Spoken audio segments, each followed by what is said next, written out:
It's cold in Manhattan, especially when you don't have a place to live. We're gonna start, but I want to say thanks to this man. Oh. He did one of the best interviews I did with KCRW on NPR, and I got more response from that than a lot of the national stuff that I did because it was nice. a deep dive and a wonderful conversation. Thank you. So thank you, Steve. Thank you. How many here have read? I'm not going to judge you, and there's no quiz. Okay. So you say. So true. If you know me well, I'm judging all of you. So what I'd like to do is just read a little bit from the first chapter and then a little bit from the last chapter, and then we'll have a conversation. Does it sound good? Great. And don't be shy if you have to use a restroom or a heckle or get some wine. So, a place called home. Available at bookstores near you. I do want to say thank you, Zibby. I'm sure she'll watch this. To Zibby. Yay! I know, it's just right there. Oh, there's Zibby. Hi, Zibby. All right. Chapter 1, page 1. I'm hungry. I've waited as long as I can, and I now scoot past my siblings to tug on my mother's jacket. She swats me away, her voice deep and robotic, saying, "Walk straight." The voice of a stranger. If we stop walking, we will freeze to death. It's Christmas in Manhattan, and the Midtown department store windows glow, each one a framed fantasy. My neck swivels as I pass, entranced by the rich golds and reds. My eyes fix on a train chugging around a tree. Come on in. The train weaves through snowy heaps of presents. I'm only 5, but and all I know about Christmas are the stories I've heard at the churches where we go for free meals. And that in December, music drifts from the doorway of every store, and their windows fill with magic. I want more than anything to get my hands on that train. A man crosses between me and my brother and my sister, bags brimming with gifts hanging from both arms, his pale face flushed with cold. He steps into the street and hails a taxi. I watch for a moment as he gets in, feeling a longing I don't understand. I want to be part of his life, to be his child, to be him, to be a person so blissfully unaware of the luxury of a warm taxi. I pull my eyes away, returning them to the backs of my mother and siblings. From behind, my mom's jacket looks like a puffy sleeping bag with arms. The 3 of us follow her like ducklings. Jessica is the oldest. She's 7, and she's right behind Mom. Then Alex comes right behind her. He's constantly in motion, balancing off of curbs and jumping, but not when it's this cold. Then there's me. Tourists shove in all directions, still warm from wherever they got their last hot chocolates, the winter air bringing a rosy color to their cheeks. I dodge them expertly without pausing. No matter how alluring that window is, the most important thing is to not lose my family. On the fringes of this shiny holiday wonderland, in the dark alcoves and corners of the night, are people like us, passing like ghosts, around and through the bright, clean tourists. We drift in circles, making our home everywhere and nowhere. We hunker down in the colorless crevices of the city, in the gray shadows of gray buildings, where the gray snow is piled. We are a gray people, fading to nothing. That's how it opens. So that is, every bit of emotion was coming out of you with that, right? Yeah. What were you feel like? You described it in so much detail right there. And this is many, not that many. Jesus. But a few years ago. So what was it that you were, like that never goes away, right? Almost none of this goes away. And I also think for 30 plus years, I did not express emotion. And what I realized is it's what pulls us together and can actually change things. So I let it go and let it out. But I still feel like that kid today. In the gray. Not so gray anymore. Not anymore. But I can remember what it felt like that night, viscerally. And it's still right in my heart. And we'll get to here we are today, right? Doing obviously much better, but thinking about those days and how hard it was, and with your mom who was not well, right? And with your family in this situation, what was, as David the child, what was your feeling like? Like, did you feel like other people were like this? Did you feel, because this you wrote later in life, but at the time, did you feel like other people were like this? There, or nobody's? I want to be that guy, is what you said, right? Yeah. Yeah. So I was born into homelessness. It was the absolute my normal, and everyone else was an aberration. I always felt like, I didn't have the words at the time, but I would say I was unplugged from the matrix. And I looked around at people following these rules, 9 to 5 or school or holidays. And that all seemed fake to me. What seemed real was the people in the tunnels with us or in the shelters. That was what was real. Did you have any structure whatsoever? No. Nothing. It was a remarkable way to grow up. There were certainly minuses, but it wasn't all bad. I also like to remind folks that I did not go to school for most of 14 years, which is not great because you're basically illiterate. But what's interesting about that time too is New York City was my school. And I got to have adventures and see things and experience life in a way that I don't think most people have. I literally felt like a homeless Harry Potter. I lived in a magical place called New York City with dangerous things, but also incredible adventures. But there was no structure. When you're homeless, time is really weird. People always say back to school or these things, and when you have no measure of time, it passes very strangely and differently. It's either cold in New York City or not cold. Those were the weathers I would think of, or things of that nature. It was very explicit, but time passed very strangely. What was it like being cold in New York? It's a lot of people will say LA, especially the West Coast, has such a pervasive homelessness problem because you can be outside most of the year. Yeah. You can't be outside in New York most of the year or some of the year. I think what is cold like? I think cold and hunger were my two constant companions. I start the book with "I'm hungry." And the reason I started with that phrase is because when you think about your hierarchy of needs, the caloric intake became your daily obsession about where you could get that food and how you could get it for your family. And then also, if it's freezing, you can stand the heat. The cold will kill you. So you would always try and find places, but the cops would constantly clean it up. And as we've talked in Los Angeles about the homeless sweeps, that phrase, we have started to refer to homeless people as it. And when we start to refer to people, whole peoples, as it, we have lost the thread of morality. And that's what happened. They would push us out. And it was always the cold, because we would find nooks and crannies to be less cold. But they would push you out constantly. Store owners, managers, things of that nature. And where would you go? That night was not atypical. We would just walk for hours and hours and hours. My mom suffered from many mental health issues. And so she would just go off in her mind and just walk. And we would walk for, I don't even know, whole days. And sometimes at night, if it was too cold, we just keep walking. There's another part of that first chapter. We stop above a subway grate because the steam would come out. Warmth, yeah. And so we would try and find those places where those would be, or we'd go to an emergency room and sit in the waiting room. You could always stay in front of a church. They wouldn't shoo you away. So there's different places you learn. How hard was it to write that? Like to go, I mean, because I'm sure it took, I can't even imagine the acceptance of it and all of the stages, right, of dealing with all of that. But then making the choice to, hey, I want to write a book about this. I think this is a powerful story that other people need to hear. And then you go to the keyboard.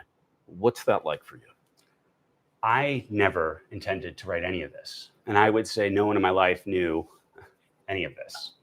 People generally knew I was in foster care. My ex-husband did not know any of this. There is such a shame about growing up this way. And I think people who live this way, when you get out of it, the last thing you want to talk about or be identified with, it's like a scarlet letter. And I don't need people's bucket of pity. And it's just embarrassing to talk about bathing in the public restroom. So I never intended to write this or about what happened when I was in foster care. So why did you? Two things happened. One, my very intelligent older foster son, this is my second one, went through a period where he needed vulnerability from me and I couldn't give it. And it broke my heart because he needed to go through his own process. And then two, I think I had reached a point in my life where I felt safe. And I think my psyche, my deep psyche knew that I could start to talk about this. And what happened, the first time I cried in 25 years, I was at a planning commission meeting. And this guy got up there. It's actually a project here near Santa Monica on Rose, next to the Whole Foods.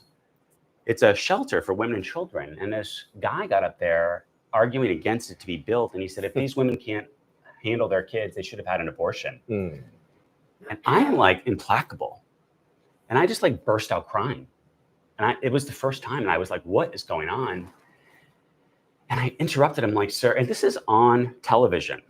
Like I'm literally on television. Like someone said that out loud. Yes, on a microphone. And I said, excuse me. I interrupted him. Like, if you're trying to convince the commission not to build the shelter, you should know that when you say that, that's me. And there's 3 other members of this commission at the time that are also were homeless in their lives. Your argument is not persuasive, but please continue. And was he quiet after that? No. No, No. Of course not. 200 more people from Venice and Santa Monica came out to talk about why we need to get these homeless people out of the RVs and out of their neighborhood. And we approved the goddamn project, and it's beautiful. Those things made me understand that I had a big tool to change hearts and minds, and I wasn't using it. And also, a lot of people did not know me, and I wanted them to know me. There are a lot of NIMBYs, obviously, around the world, but also in Los Angeles, go figure. And I remember when then Councilman Mike Bonin wanted to put homeless encampments at the beach parking lots. Do you remember that? Oh, yeah. Yeah. And I talked to him about, I entered, because it was one of those like unforced air. It was like, what's going into we have no other space, is basically what he said.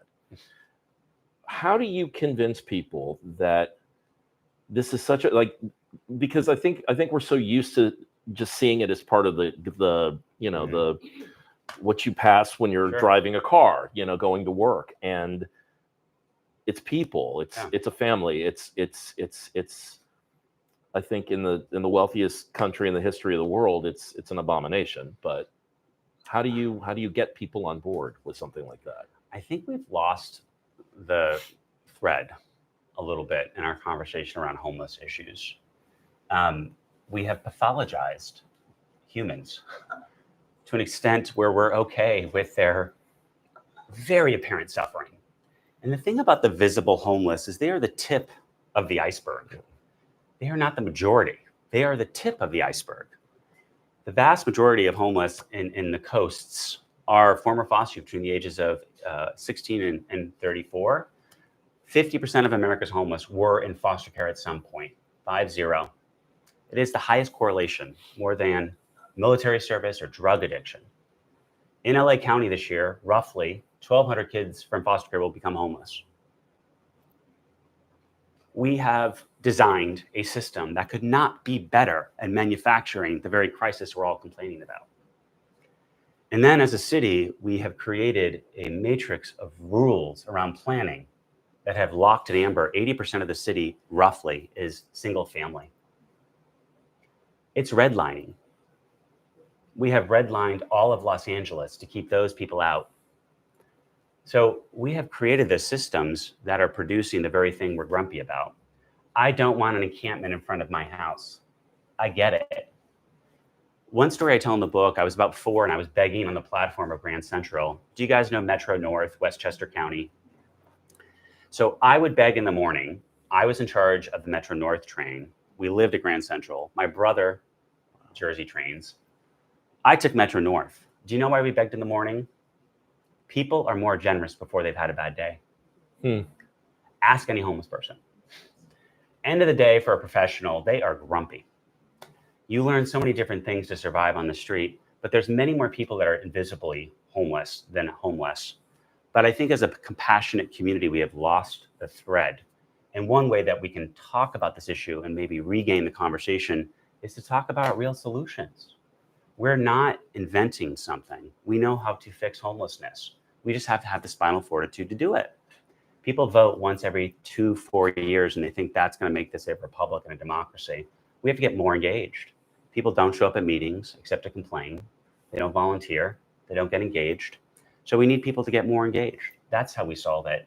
But we also need to have conversations in our communities. When people say something disparaging, pause them and say, what have you done? And some people in this room have done a lot, which we'll talk about a little bit. But I think we need to have a real conversation with each other and call each other out on some of our terrible language. Yeah. While this was going on in your life early on, as you mentioned, your mother had many mental health issues going on. And I remember one of the scenes that was set by your book, by your writing, was, piecing together cigarettes, right? Because she was, you were always going through the ashtrays and looking for cigarettes for mom.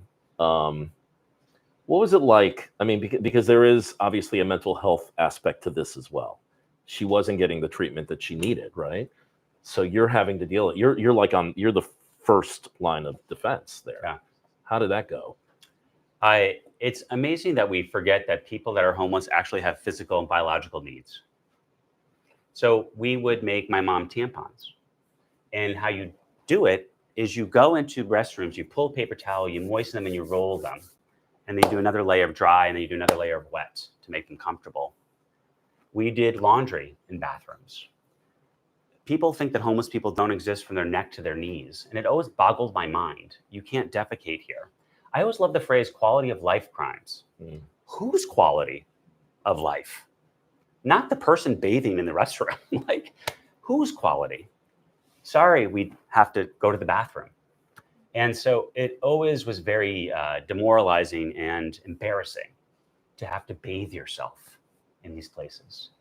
When I was planning commissioner, I tried to get adopted into a set of conditions you can put in your larger projects that allow you to build something. And down in the Skid Row adjacent area, there's a lot of development. And I tried to get publicly facing restrooms that would be persistently and consistently maintained by the building as a condition of approval for office towers and apartment buildings. How'd that go? You would have thought, I mean, I'm not going to use my metaphor. It did not go over well. People are like, how could you? I'm like, you are building 1,200 housing units next to Skid Row. They can get parking though, can't they? They wanted exemptions for parking. Of course they did. Like, how could we not? How could we not? So, taking care of my mom, finding, throwing out cigarettes, things of that nature. How was it? Oh, it was an adventure, and it taught me a lot. Oh, it was an adventure. My mom's really funny. I told her I was going to speak in Indiana at the Faith Through Action Christian Conference. And I remember they hired me and I called my speaking agent. I'm like, did they Google me? They're like, yeah, why? I'm like, I'm a homosexual Jew, baptized Catholic, formerly homeless foster child who thinks housing is a human right. And I'm like, I'm going to talk to the CEO. And so I got on the phone with the CEO, Reverend. It was a Zoom, a very nice guy. And I'm like, why? I just have to ask why. And we talked about, we disagree on a lot here and a lot there, but there's this piece, when you asked earlier about the conversation, I think most Americans can agree that children should not be homeless. And so he wanted to see if, in his mind, the left and the right in Indiana could end homelessness for children in Indiana. And I'm like, I will help you with that conversation. So how did the conversation go? Great. And in fact, the same thing happened in Idaho, and Idaho became the first state in the country. Very similar situation. Republican head of social services got to know, and I've been there 3 times, big in Idaho. Thank you. They became the first state in the nation because of one reason is this afterward of this book, they extended foster care to 23. We're only 21 in California. Read the afterward. Oh my goodness. Is it too long? Were you planning on doing, or at least a part of it? I was going to read What Kept Me Going. Read that. So, do you guys know Tony Kushner? He wrote Angels in America. He's like one of my favorite writers on earth. If you're watching this, I love you. Hi, Tony. Hi, Tony. Oh my God, he's amazing. So he was my commencement speaker. So this is that part. I watch in awe as in a fast-paced staccato, Tony Kushner delivers a riveting hour-long address in 30 minutes. He urges us to be aware of what is coming in the post-9/11 world. His is a call to action for us to be aware and honest agents of change. He implores us to organize, to be political, and to claim power, to redistribute it, and to legislate it into justice. His words converge with everything I've been thinking and feeling and working toward and fighting for. This is exactly what I'm going to do. This will be my plan. And he asks us what can drive us forward in this world that seems determined to bring around its own end. Hope.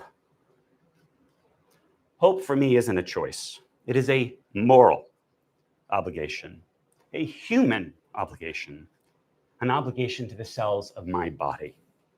Hope is a function of those cells, a bodily function the same as breathing and eating and sleeping. It is hope that has made me brave. Hope that has kept me clawing for the surface when I was drowning, hungry, torn down, and almost erased. Hope that has preserved my fight and my identity and my soul. Relentless, insanely impossible hope that has brought me to this hillside with this black gown and rather awkward cap on my head, my full family chosen and assembled around me. I will drive west to Los Angeles, infused with that spirit and determination. My heart presses toward all of the foster youth I've ever shared these spaces with, these shelters with. My soul holds space for them. I hope they have made it out of the poverty and the violence, that they are safe in determining their future. Hope should be theirs too. I'm going to go to California to law school, not for me, for kids like us. I'm going with determination to help them.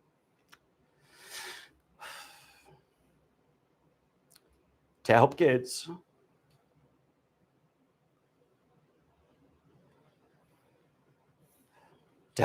like me get off the streets, to make sure children are never put through a system that grinds away their hope. This mission gives everything, meaning to everything I've experienced and seen. It will give shape to everything I do.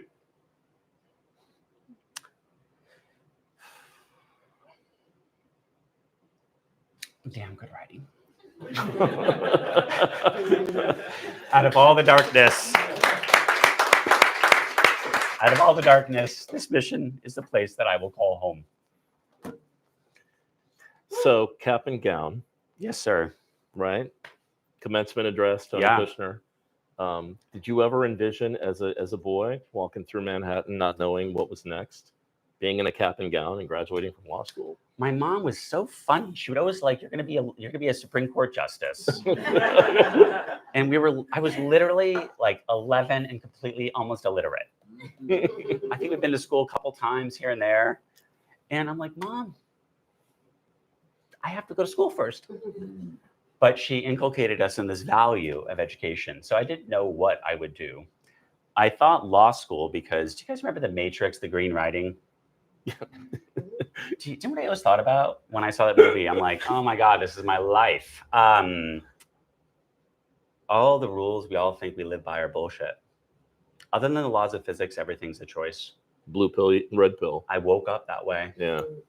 And I wanted not to be a graduate of this or that, but to learn that green language so I could code my own future and change the future for kids like me. And so your mom is still with us. She sure is. And she's doing better. Yeah. Yeah.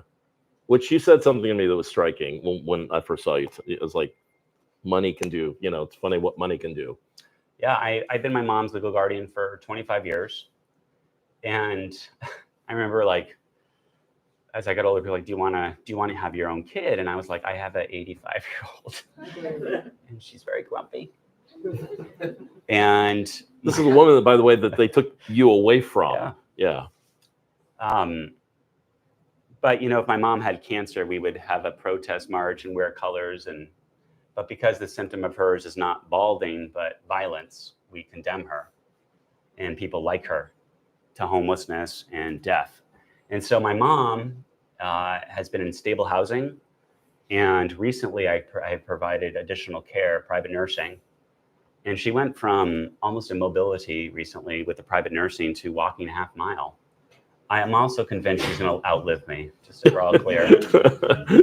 But it's amazing in this country what money can do with healthcare, and that is a damn shame. People that are in poverty should not need money to get basic services.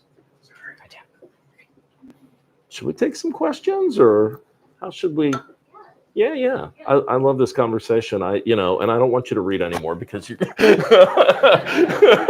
I know. You. But does anyone have anything?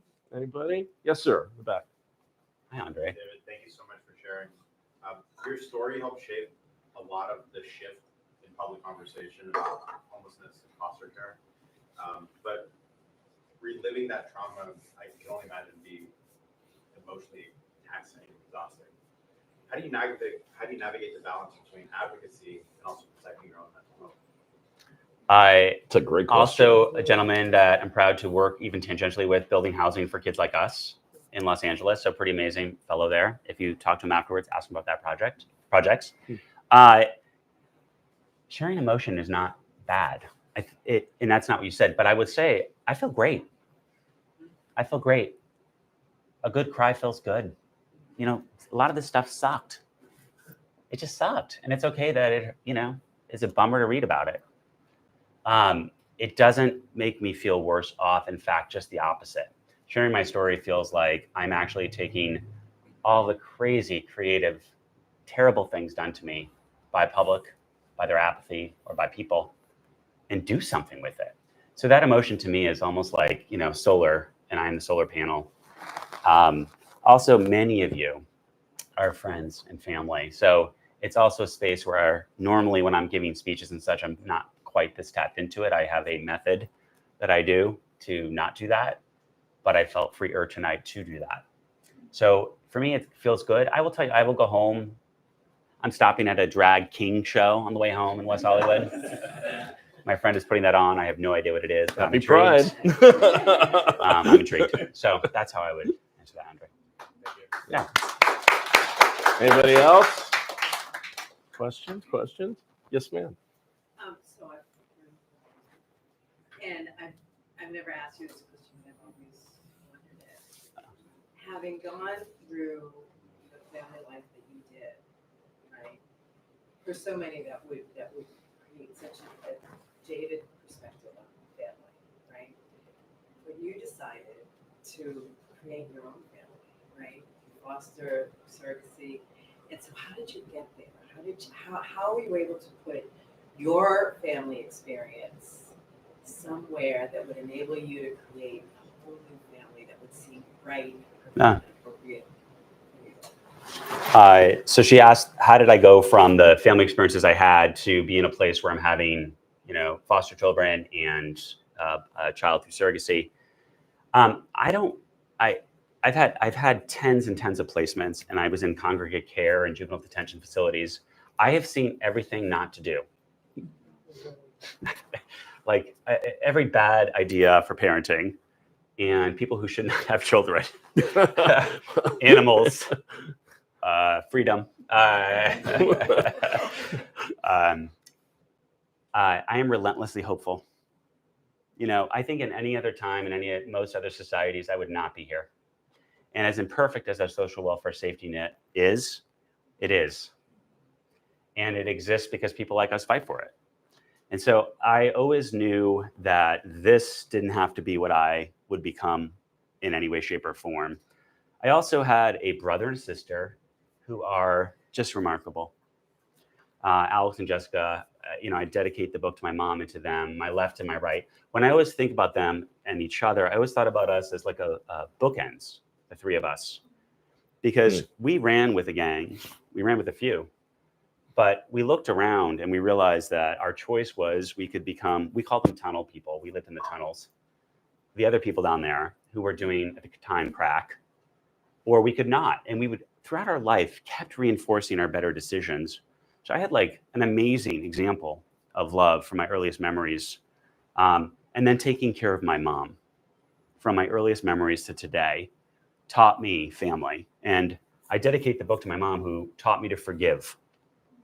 And what is family other than forgiveness? You're either serving it or deserving it, is what I always like to say. And that's something my mom taught me. I also love taking care of people. Like it's my natural state. Some of you may not feel that way as friends, but I do feel like it's my natural state. And I feel reinforced when I am fighting for my family, be they other children or literally my family. And then surrogacy was a lot of money. That's how I answer that question. Your mother taught you how to forgive, but you had to forgive her first, right? Yeah. How did you get? Because there was a lot that went into that, and I can imagine because there were periods of violence, right? I won't even get into the circumcision part. For those who haven't read the book, there's a chapter called "Just a Little Off the Top." Late in life, maybe a little too late. Yes, sir. How do you? And just for the internet, it all works. I'm a single gay man in America. I just want to clarify. For the record. No, of course.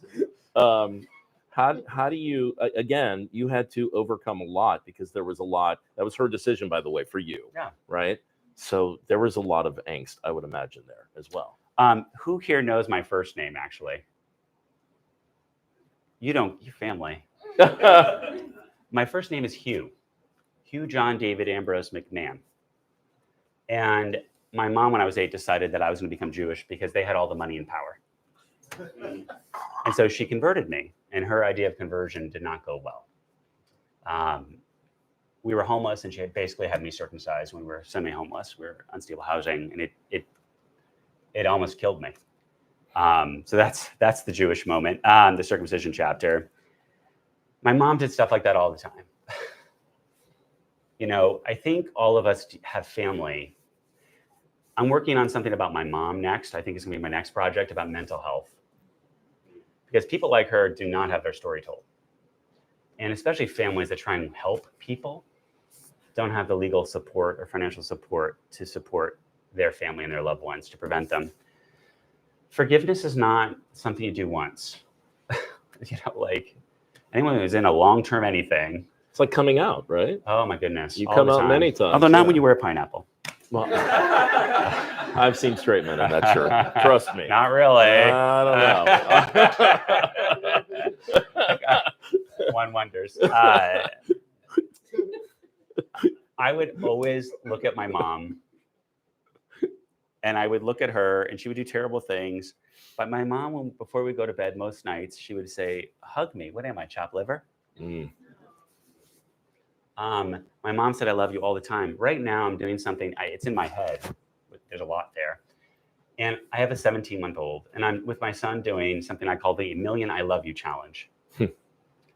We don't say it enough to our friends, to our loved ones.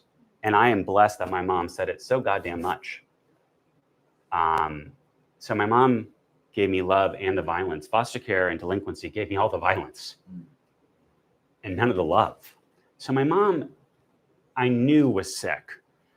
How early did you know she Oh was my sick? gosh, I can't. As a child, because you become an adult when you realize your parents are fallible.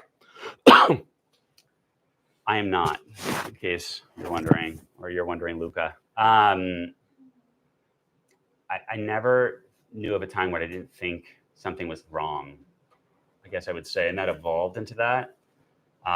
Your parents are your superheroes, right? Yeah. Your mom is your superhero. You would see different moms emerge. And at times, like when you're a cloudy day, like normally in Santa Monica, and the sun comes out and you're like, oh my God, and then it goes away. So I saw the woman that was in there, and I think mental health robs a lot of us of family. Forgiveness is like yoga. It's a discipline. You got to do it often. Otherwise, you'd be very stiff. And I do that all the time with her. Do y'all talk about it still? My mom? Yeah.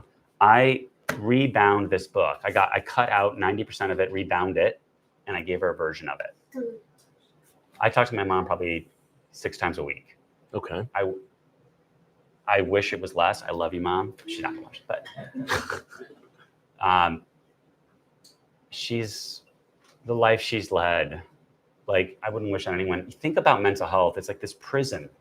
And she believes all of these delusions that all of us would just it's like a horror movie you can't walk out of. And she believes it. So I had to learn to forgive her, and I still practice that with her because she's still a very cruel person. Really? Yeah. At 85. She's more witty than physical, but she is just so sharp. She's so sharp. I joked with you before, I think she's going to outlive me. Yeah. She is preserved with cigarettes for 65 years. She's still smoking? No, she had to stop, but It was like amazing. Marlboro's stock went down. I mean, that woman. I'm like, well, you are made of tobacco products. Like, I'm made of coffee and champagne, and that woman is made out of tobacco. Anybody else? Question? Yeah, Anybody? question. Yes. Thank you so much. Yeah. I don't know you prior to this event. I went to Eventbrite and I did skim through the book prior to coming here. I grew up in Brooklyn, Jewish kid from Brooklyn. I was circumcised at 8 days. Hey. So, 8 days. 8 days, yeah. That's the way to do it. I'm getting older, so I don't know if it works. But nonetheless, I loved what you're doing. I had a brother who was mentally ill, who killed himself at 25. Sorry. That's what brought me to the event. No, it's a long time. It's 25 years ago, right? So of course it's still, you feel it, but it's 25 years ago. And that homelessness. He lived with me and my daughter for on and off for about 3 years prior to that. We tried to get him on his own. What's the biggest challenge in the city? I've lived here for about 10 years in LA. I've lived in, up in the coast and stuff. So what's the biggest challenge that you face now in the work that you do to help? I think civically in America, we have a culture of learned helplessness. We rally and rail at the mayor, who has very little authority or money over homelessness. It's county. But most Angelenos can't name a county supervisor if their life depended on it. Tonight, I'm joined by Alana from Covenant House, Mike from Covenant House, Fred from Covenant House, Fred's wife from Covenant House. Do you guys know Covenant House? House's biggest homeless service organization for youth in California.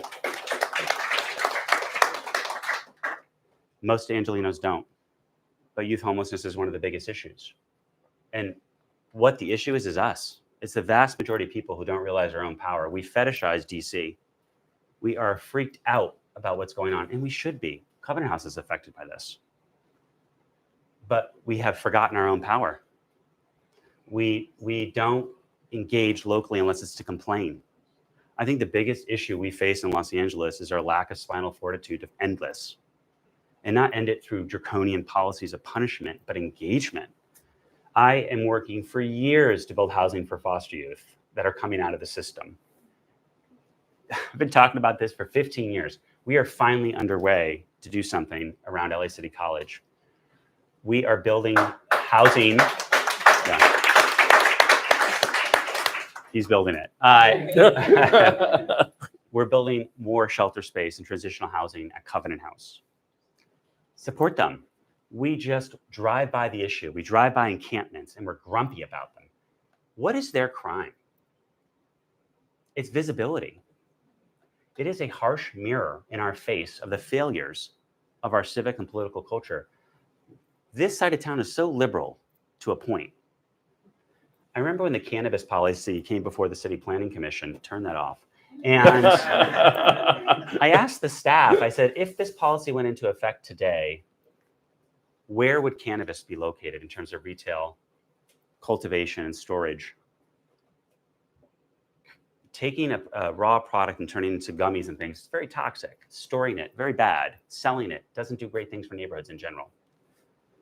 The first draft policy would have dumped it all in South LA. And the reason was very simple.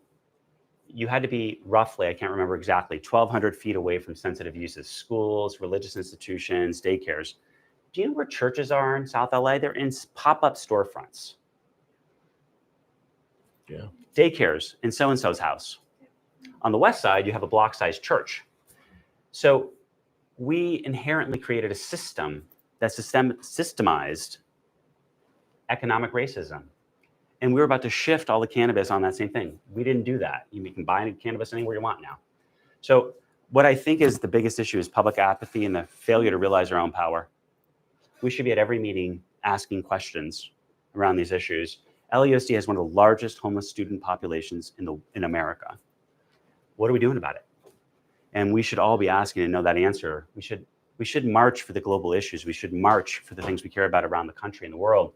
We should also care about LA and march and organize. And I don't see that happening. And I think it's because people are like, well, I can't do anything. Cynicism is a 4-letter word. And we don't not have the luxury to be cynical. And yet we are. Thank you. You're going to write one. Okay. Hi, Mom. David. Not my mom.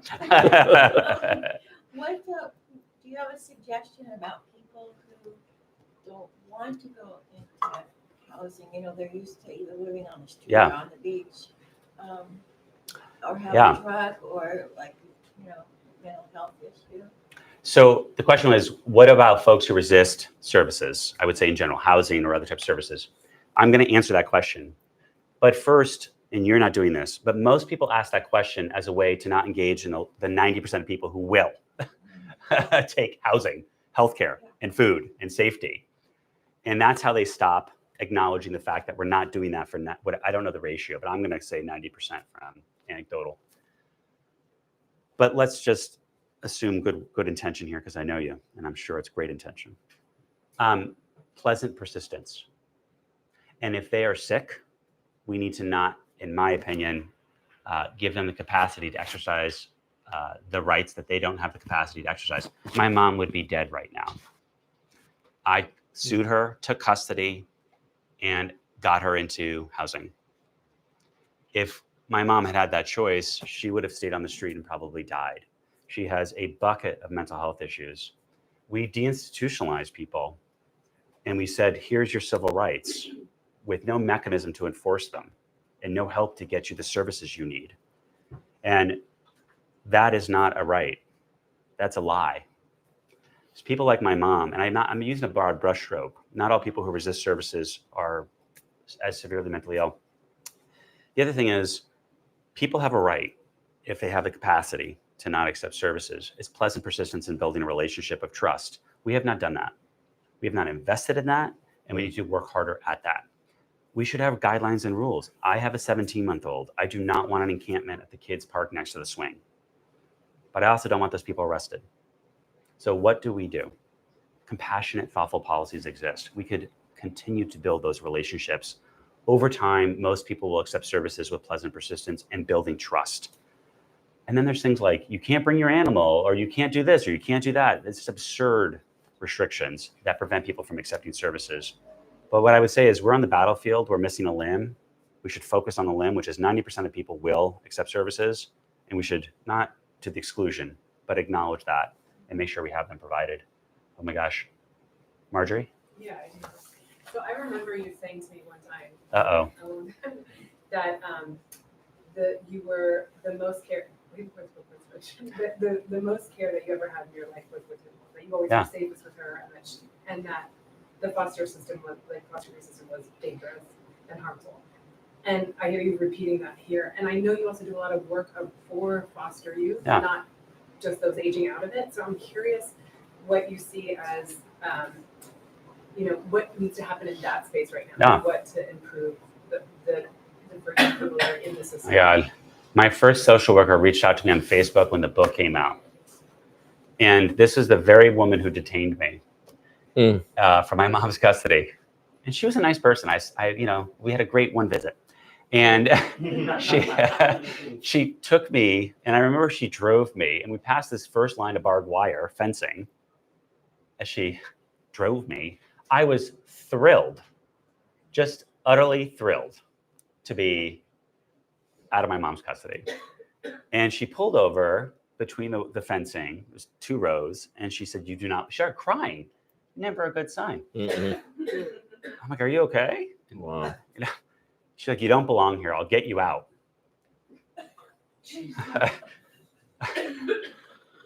And that did not feel great. Yeah, that's an auspicious That start. did not feel great. I had a hefty trash bag, and I was in between barbed wire fencing, and I was like razor wire. I'm like, "Where are you taking me?" And I was still happy.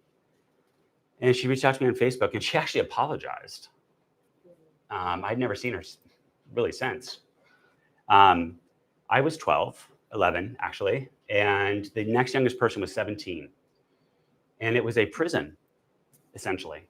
And Juvenile detention? yeah. Yeah. And I was there because at the time they diagnosed kids with what they call gender identification disorder in 38 states, including California, by the way. It's not the middle. And they did conversion and reparative therapy.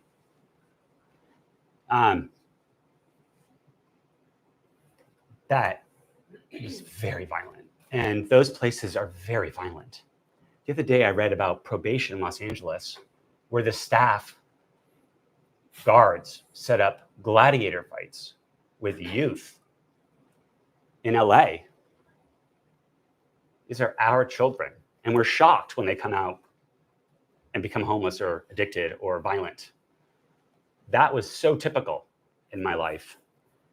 Coming through all that, though, I've worked my entire life to try and change those things. So I got a lovely recognition from President Obama, very interesting recognition. And it was for the portfolio of work and reform that I did.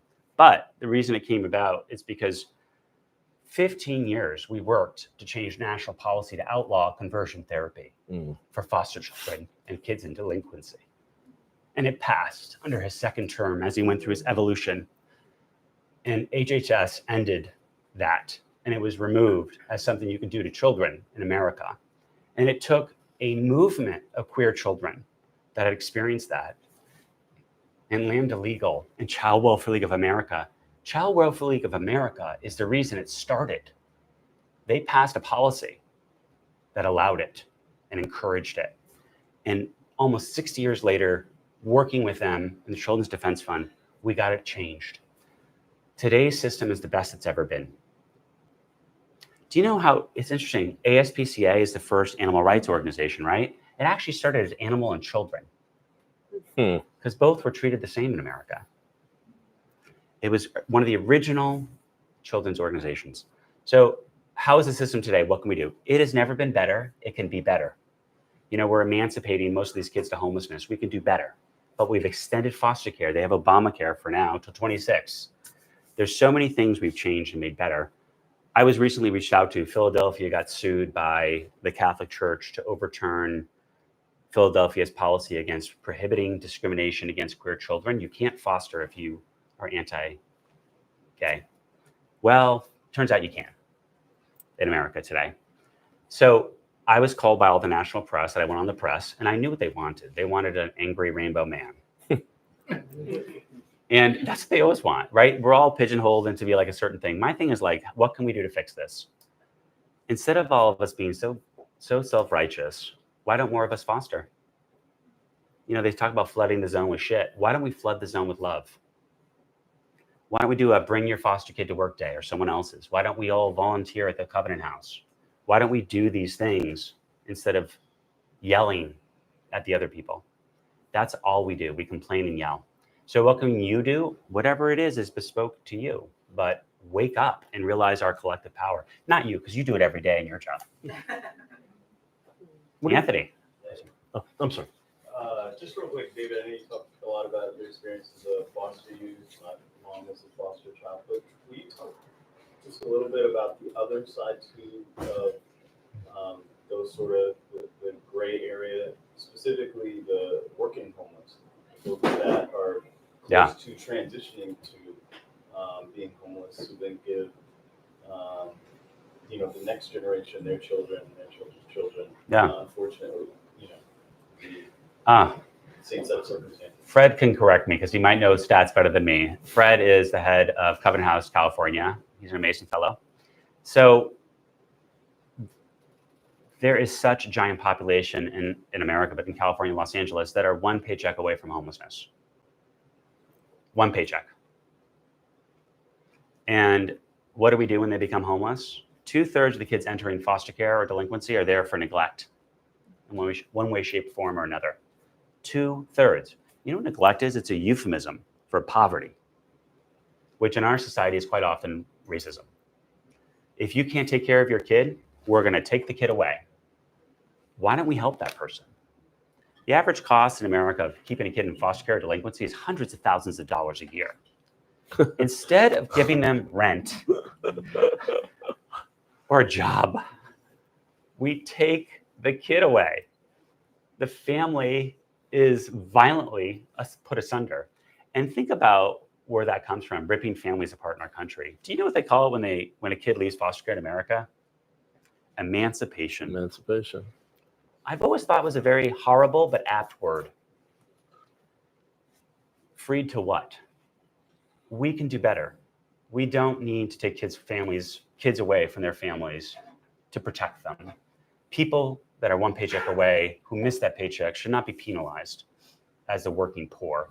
We have like some weird thing where it's shameful to accept or ask for help. And I want us to change that culture. Asking for help is beautiful.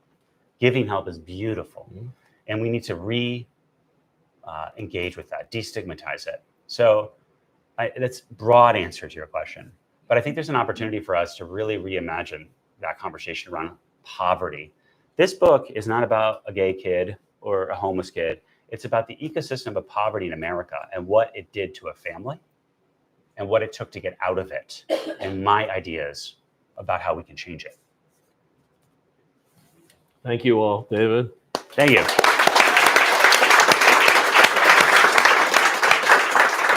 Thank you, sir.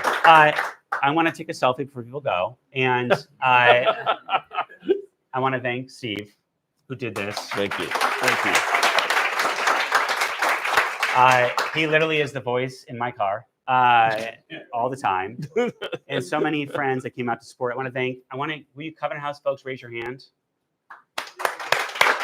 If you're curious about what you can do, ask them. And before anybody moves, I'm going to get my phone from back there and I'm going to take a selfie. Thank you for your patience.